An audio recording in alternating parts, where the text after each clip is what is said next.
with the voice of an archangel, and with the sound of the trumpet of God, and the dead in Christ will rise first.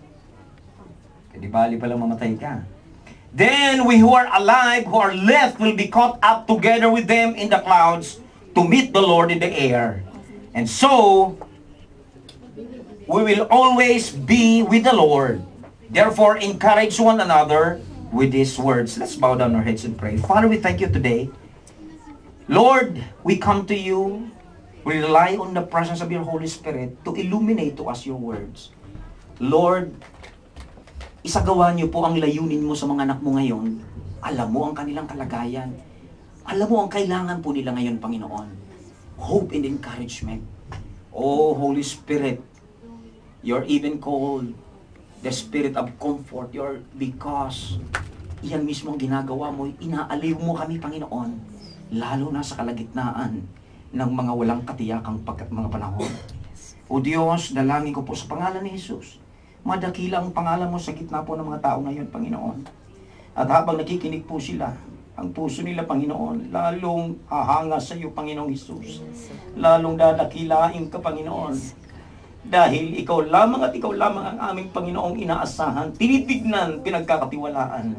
Kaya nga, Panginoon, maging malaya ka ngayon sa bawat puso at buhay ngayon. Salamat, Ama. Ito po ang aming dalangin sa pangalan po ni Jesus. Amen and amen. Hallelujah. Makakaupo na po tayo. Thank you, Lord Jesus.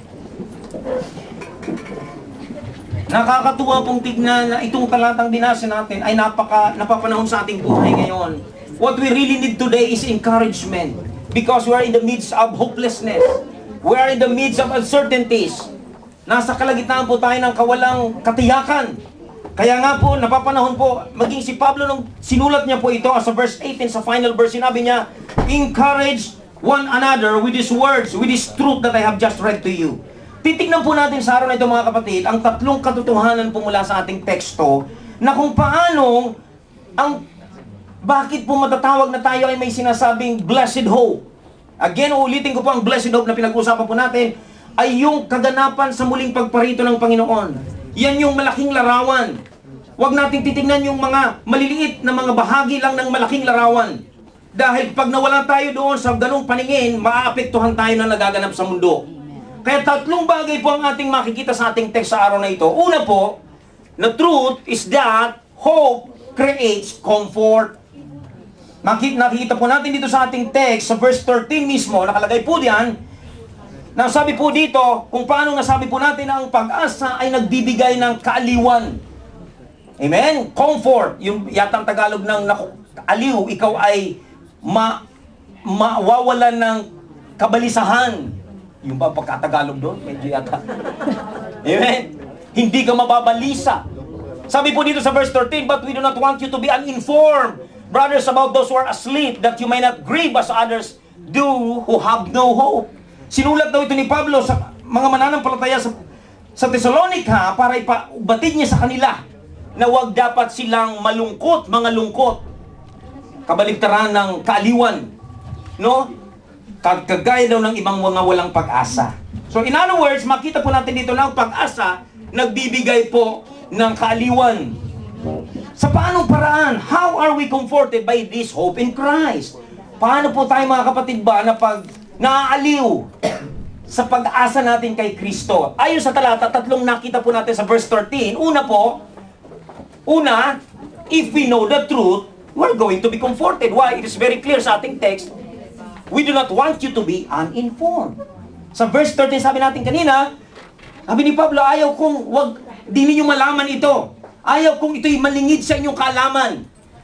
In other words, the first thing, para ang pagtitiwala natin kay Kristo ay magbibigay aliw sa atin kung alam natin ang katotohanan. Hindi tayo misinformed or uninformed.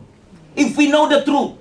Di ba yun po ang katotohanan kung bakit nagpapanik tayo, sapagkat sabi ko nga, nung nagkakaubusan na ng bigas, dahil nagpapanik, nagsibilihan, nangingiti na lang ako, nagpunta rin minsan ako, bibili talaga ako, dahil wala na akong bigas, hindi dahil sa may bigas pa ako, bibili pa ako.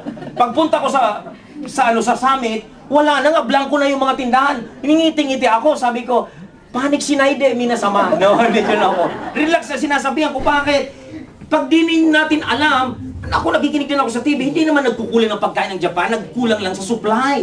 At alam ninyo, may pera ang Japan. Kung wala na bigas, kahit Thai rice, ang sarap pa rin ng Thai rice. Amen? In other words, maraming pagkakataon nagpapanik tayo kung di natin alam ang katotohanan. Di ba? You are misinformed. Katulad ng radiation, mamamatay din makaamoy. Di ninyo naunawaan kung anong ibig sabihin ng radiation, ano yung effect nito, ano ang radioactivity nito. So in other words, mahalagang tinukoy din ng Bible, maging sa atin pong text, ng pinagmumula ng worries, ng kawalan ng pag-asa, ay yung kawalan ng pagkaunawa sa katotohanan. Amen? Amen? Amen. Kaya nga sabi po dito, even Christ said, na, di ko po nakakalimutan lagi sinabi ng Panginoon, we will know the truth, and the truth shall set you free. Alam niyo po, literally speaking, this verse tells us about knowing Christ. If we know Christ, we're going to be free from our sins. But it can also be applied pag in a general sense, na kapag alam po natin ang katotohanan, magpapalaya ito sa anumang mga agam-agam natin. Di ba kapag alam mo, hindi naman pala nakakamatay yung radiation kaagad-agad? Agad-agad naman, hindi pala hindi. Ibig ko sabihin, yung effect, hindi naman ganoon, kahiloy katulad ng mga naririnig ninyo. Minsan, mas matindi pa ngayon mga taga-Pilipinas pag tinatawagan ninyo, ay, umuwi ka na dito, kuya, mama, nagkakanuhan na daw dyan. Kasi yung balita, lumalaki. Amen? Kaya nga po, kailangan malaman natin ang katotohanan sapagkat ito magpapalaya mula doon sa anumang mga uncertainties na mayroon po tayo. Amen ba? So yan po mahalaga. Ano pang pangalawa? Pangalawang truth, kung paano po natin nakikita ang kaaliwan sa pag-asa natin kay Kristo, hindi lamang po dahil alam natin ang katotohanan. Mahalaga malaman ang katotohanan. Kaya po ang mga Kristiyano, pag kayo ay nasa shatter, pag may mga nagaganap, basahin niyo ang Bible because the Bible is the truth. Amen. Read the Bible and you are going to be comforted. Kaya alam niyo, minsan gusto ko mag-review sa Facebook, hindi kasi nagbabasa kayo ng mga Bible, kaya kayo nagkakagulo na.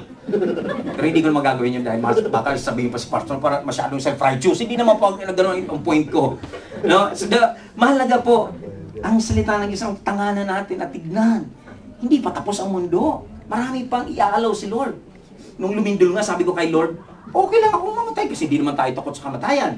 Pero sabi ko, Lord, gusto ko pang magdala ng maraming kaluluwa sa iyo. Gusto ko pang ipagsigawan, ikaw, please, na ikaw lang kaligtasan. Amen. Suddenly, tumigil ang lindol. Sabi na tayo, gagamitin pa nga pala kita.